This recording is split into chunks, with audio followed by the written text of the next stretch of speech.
beeraleyda ku dhaqan deegaanka Farda Cadde ee gobolka Mudug ayaa waxay sheegeen inay ballaarin doonaan wax soo saarka ay soo saaraan iyagoo sheegay in dalagyo kala duwan xilligan ay beertaan. Cabdullaahi Maxamuud Aadan Cabdullaahi Yare ayaa warkan Gaalkacyo nooga soo diray. beeraleyda ku dhaqan deegaanka Farda Cune ee hoos yimaada magaalada Gaalkacyo xarunta gobolka Mudug ayaa soo bandhigay faa'iidada beeraha gobolka Mudug iyo in gobolka Mudug uu yahay gobol ay ka bixin karaan noocyada kala duwan ee dalagyada isla markaasina ay u eebgeeyaan magaalada Gaalkacyo deegaanada hoos yimaada. deegaanka Farda Cune ayaa waxa ku yaala waqooyi galbeed magaalada Gaalkacyo halkaas oo beero fara badan ay ku yaalaan isla markaasina ay leeyihiin dad badan oo u dhashay gobolka Mudug.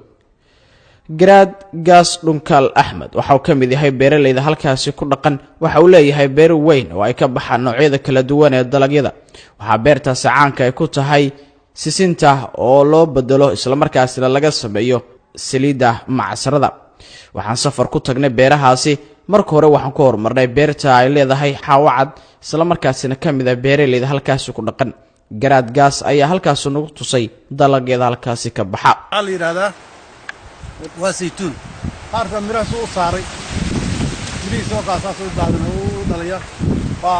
markay bislaadeen saas u daadinaya deegaankan waxa la yiraahdaa deegaanka xuna beeraha kan waxa maleenaya Puntland dadka ka yimaada rooxiyay tagaan meelahaas oo waxay yiraahdaan beeraha roocna waxa loo aadayo waxa waa beerasho xaqiiqdi soo jireenaho ayaa dadkan ayaga isku tiirsan oo hay'adiyo midna waxba kama helaan mana waxna lagama qabto wax kama qabato dadka asaga dadka lahba marka dalagyada soo baxa xagga weybgiisan dalagyada tan soo baxa bilmatalba inta tan aad arkaysid Gaalkacyo yaa qaadata oo Gaalkacyo la geeyaa oo liin dhanaantaan iyo bambeelmada iyo saytuunka iyo waxa dhan Gaalkacyo la geeyaa dhinacaas oo dhan qudaarta ka baxda hadda beerta tan waad arki doontaan beeraha kalena waxa ka baxa way ma arki doonaan marka xilliyada soo go'an xilliyada soo go'an waxa weeyaan hadda xilliyada gu'ya dayr weeye bacdal gu iyo bacdal dayr ya qudaar soo gada kuwa sanse December waa iska socdaan xilli wax yar boo hakada ma ahan 12 bilood mirahan waa iska go'aanba waa la gurayaaba. sidoo kale waxaan booqanay beerta uu leeyahay Garaad Gaas Dhunkal Axmed oo ah beer weyn kuna ayna ka baxayeen xilligaasi galeyda iyo waliba sidoo kale sisinta iyadoona loo diyaarinayay in xilligan mirahaasi la gurto. waa kan Garaad Gaas Dhunkal oo markale faahfaahin ka bixinaya beertiisa. halqda waxaan joognaa beertan oo tan anigu aan leeyahay tii hore waynu ka soo warbixinay tan waa isku mid maaha midna waa 3 bilood midna waa geed mirood bay ahayd tan waa 3 bilood oo galeeydi iyo hadda sisintii weeye sidee u baxaysa waxaan doonaynaa inaan tusno dadka u yaqaan gobolka Mudug inaysan ahayn dhul beereed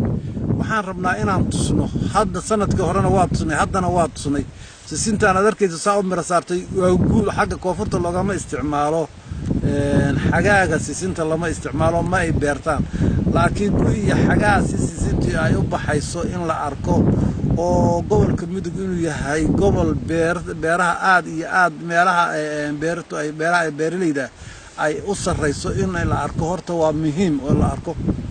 waad aragtaan sisinba halkan taala sisinta tan waxay ka baxaysaa beeraha Farda Cune oo ay caan ku tahay ka bixitaanka geedaha sisinta galeyda qudaarta ay geed miroodku sisinta tan waa meel kale uma dhoofino Gaalkacyaanu geynaa warshadii baa taal waa la sifaynayaa ilaa Boosaaso ilaa Garowe ilaa Buuhoodle ya kasta baalkii muxuu ahaa ya kasta mariska qaataa uu degan yahay oo laga soo dalbadaa ilaa Boosaaso aan u diraa Garowe aan u diraa Buuhoodle aan u diraa intaas oo dhan waa naga qaataa dad yar oo aan saa u badnayn oo laascaanaha waa ugu xiran yihiin oo halkay ka qaataan sisinta markii ay baxdo oo saliideedii halkaas ay maraysaa intaas oo degmo ay Gaalkacyo dhaafto gobolada kale u sii gudubtaa. beeraleyda ku dhaqan deegaanka Farda Cune ayaa waxay yihiin beero fara badan isla markaasina ay dadku iska wax u qabso ama gacantooda ama maalkooda ay ku isticmaalaan iyagoona sheegay inay ka madax bannaan yihiin hay'ad iyo dawlad toona. Cabdullaahi Yare TV-ga idaacadda SBC magaalada Gaalkacyo.